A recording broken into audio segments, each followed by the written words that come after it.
So in the previous section on phonological processing, we talked about how phonological processing is responsible for processing individual sounds, but also sequences of sounds that ordered make up individual words. And of course,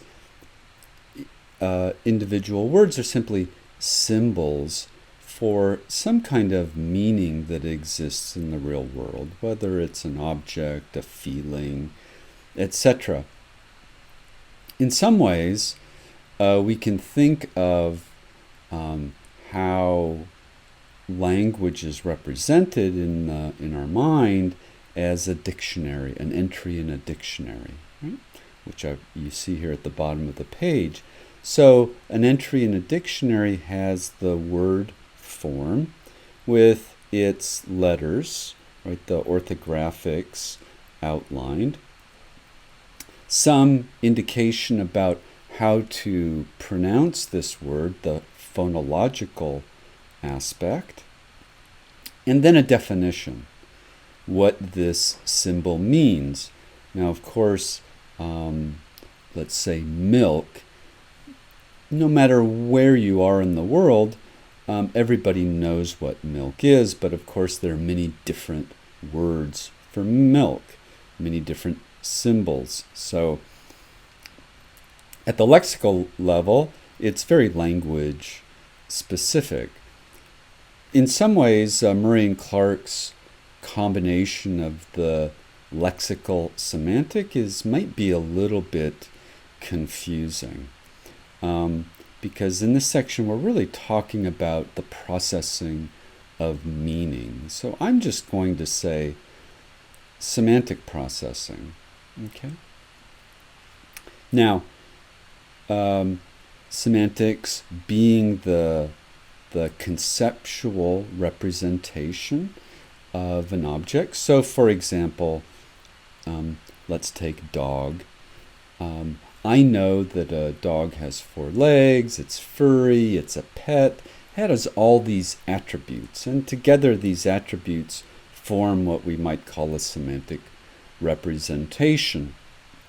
When children are very young, their semantic representations are crude, so they may call a cat a dog, right? Because their semantic representation for dog may only be that it has 4 legs and it's furry and it has a tail. And of course that doesn't allow one to differentiate a dog from a cat. In the Murray and Clark figure, in the model they present in figure 1.3, semantic processing is what we call amodal. And what that means is that every means of accessing meaning relies on this semantic processor. So when I see an object, right, I'm doing visual processing, but I'm recognizing the object. I know what it means, for example, what its function is, who it belongs to, all kinds of associations. That semantic representation for that object is also accessed by the language system. In some models of semantic processing say no, there's a separate semantic storehouse for verbal meanings and for visual meanings. But we're going to think of the semantic system as this central thing that processes all information that is related to meaning. So another example would be if I hear a siren, right? That's not language, it's just sound, but I know what that means, right? Because I've accessed my semantic system through the auditory channel. Now, when we think about patients, let's say patients with aphasia and damage to the semantic system or access to the semantic system. We can have a situation, let's say, for example, where the semantic representations are intact.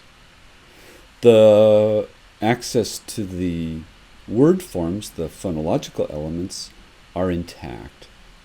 But the linking between the word and its meaning is disrupted. Right? So that would be an example of impaired lexical semantic access. In general, people with aphasia due to stroke, their semantic representations are probably more or less intact. Sometimes they may have difficulty activating all of the features that make up that semantic representation, and that may affect their word finding ability. Right? So they may produce a semantic error when they speak. Instead of saying fork, they may retrieve a semantically very related item like the word spoon. Okay. In other conditions, like dementia, sometimes we see those semantic representations are literally degraded or erased. And so we can have situations in a profound case where a person no longer knows what an object is or what it does because that conceptual meaning has been erased.